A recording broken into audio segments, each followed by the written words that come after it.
Is anybody else disappointed that the Netflix Iron Fist show didn't use the Motorhead song? Because it probably would have been better if they had. It probably would have injected a sense of metal into that show that the show actually needed. So video is nominally about the latest Iron Fist issue, Iron Fist number 74, but it's actually more generally about this sort of lineup that Marvel's got right now, which is sort of more masculine, these more hardcore, sort of violent series that are closer to what Marvel used to do for most of its lifetime, especially back in like late 80s, early 90s, which is actually a blind spot for me. I actually don't know much about that period of comics history. But like Iron Fist, I mean, this one goes all the way back to the beginning of, or back to the 70s, Old Man Logan, mid 70s, Cable, late 80s, early 90s. And so these are all kind of similar in tone and in style. You'll notice, of course, that they're all written by the same guy, which is Ed Brisson. I don't really know much about Ed Brisson. I don't know where he came from. I don't know what he's done before. I don't follow him on Twitter. Maybe I should. The only thing I know is that he writes these much more masculine books, but I also know that Nick Spencer praised him. So that's kind of a strike against him. And it's funny because these series are kind of what a lot of us in this sort of comics gate thing, I don't know, whatever we call ourselves, say we want. Very feminine looking women, very powerful looking men, lots of action. And this one especially is just a throwback to the early 90s. I don't really know that much about the X-Men, especially from that period, so this one relies on a lot of plot elements that I have no clue what they are. I had read much of the previous arc on Cable, on Diversity in Comics' recommendation, and I really didn't care for it. And I bought this one only because I vaguely remembered about the stupid controversy where the cover artist drew Blink in a really revealing costume on a later issue. And so I thought, well, okay, whatever. And then I actually ended up really liking this issue. So I guess he stepped it up. The problem with all these sort of more masculine heavy, more high testosterone issues that Marvel's doing, that Ed Brisson is writing, is that they're okay. They're pretty good. It's just that they're not exactly modern classics. They're solid, but they're not, like, memorable, unfortunately. Mike Diodato on art. Look at that. It's like you do get cool moments like this, even though I'm not really sure what the point is with the grid. I don't get that.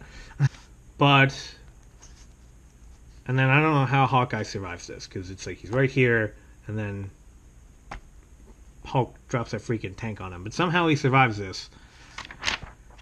So, I don't know, this one is okay. I just don't know how much longer I can go for. Like, how does this one end? I don't even remember how it ends. I mean, you do get some, like, genuine, like, human elements here.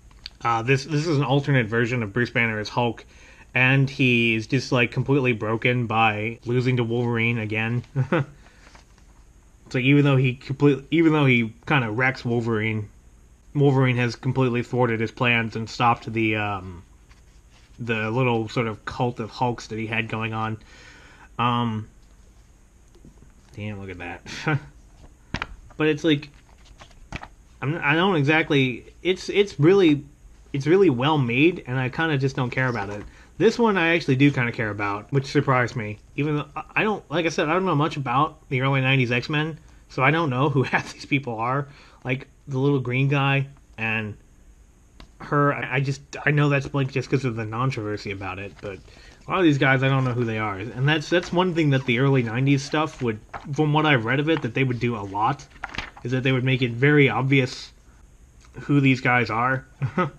Although the other half of that is that there are also a whole bunch of old plot points that would come to the fore that you had to have had like the last like 3 years of comics to understand.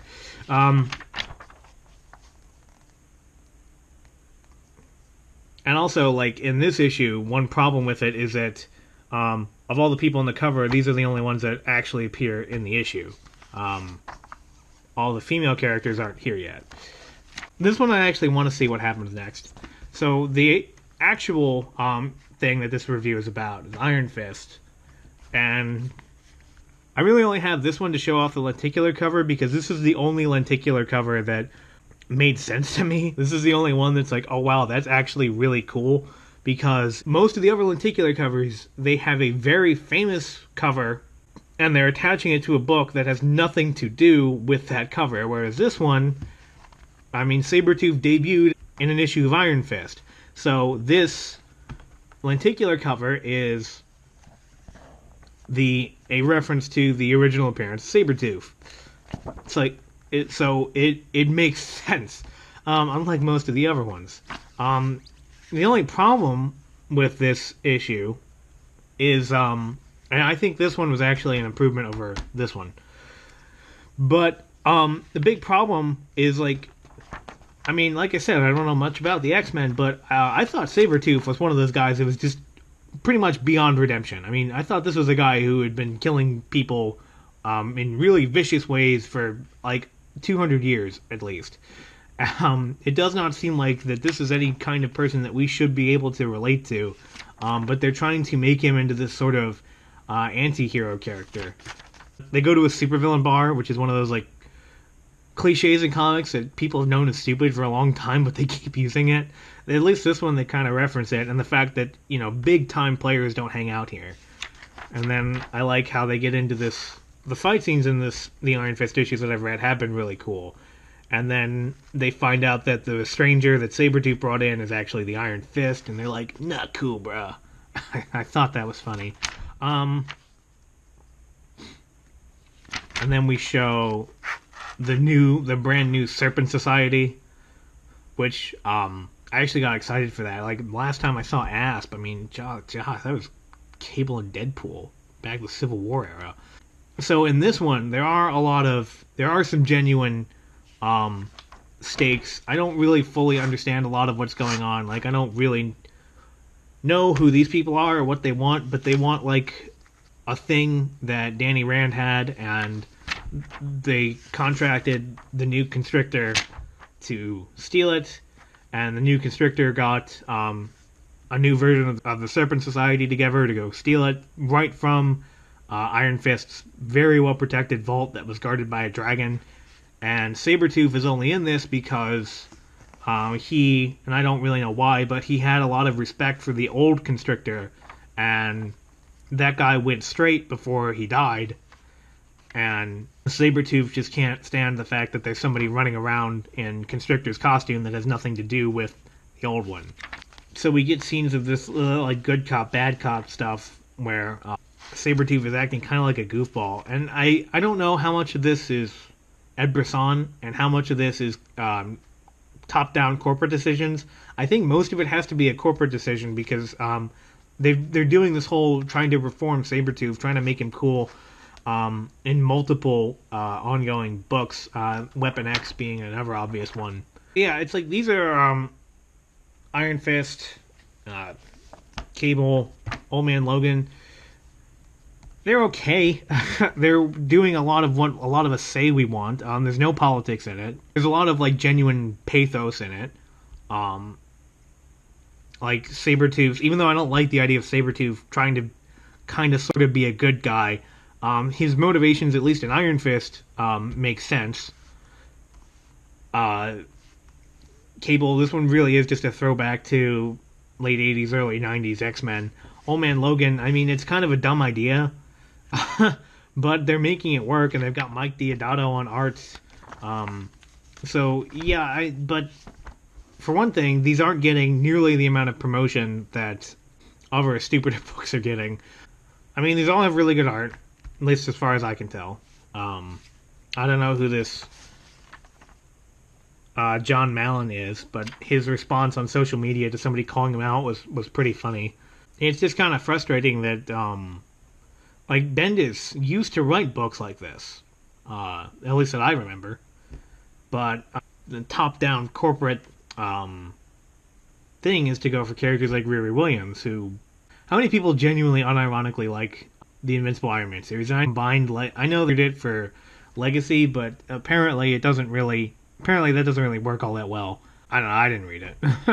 And I mean, I just did a video on Alterna Comics, which is their tagline is "Comics for Everyone." So it's like not every comic has to be, you know, this hyper masculine, high testosterone sort of action movie thing. But if you had more of your line like this that was doing stuff like this it would be interesting to see Ed Brisson writing a female-led title, like maybe a Colleen Wing title or something. It would be interesting to see what he would do with that, because I feel like, generally speaking, it seems like writing femininity and masculinity go hand in hand.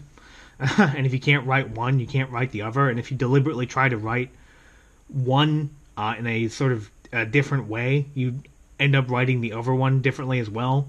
So that's why in you see time and again in all these Marvel series where it's written by these gender ideologues that all the men are either weak or beta males, and all the women are just obnoxious and grating.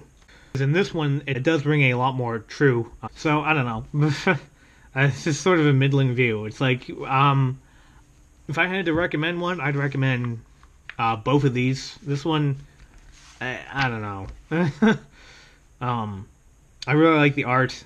I don't know. It doesn't get me excited. There's nothing about it that's like. It doesn't help that I've never been a huge Wolverine fan. Well, I mean, it's okay, but when I got into comics, Wolverine was like everywhere, and now they killed him kind of, and they're bringing him back kind of. So this one is gonna, like, what's even the point of it? And the fact that I really liked the old Man Logan series with which was Mark Miller and did Brian Hitch do the art? I don't remember. But I mean, yes, it was Wanted meets Unforgiven, but it was still really good. These are at least kind of different.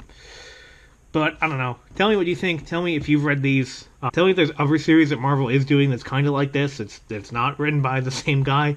In any case, this is Unranked Chevron signing off.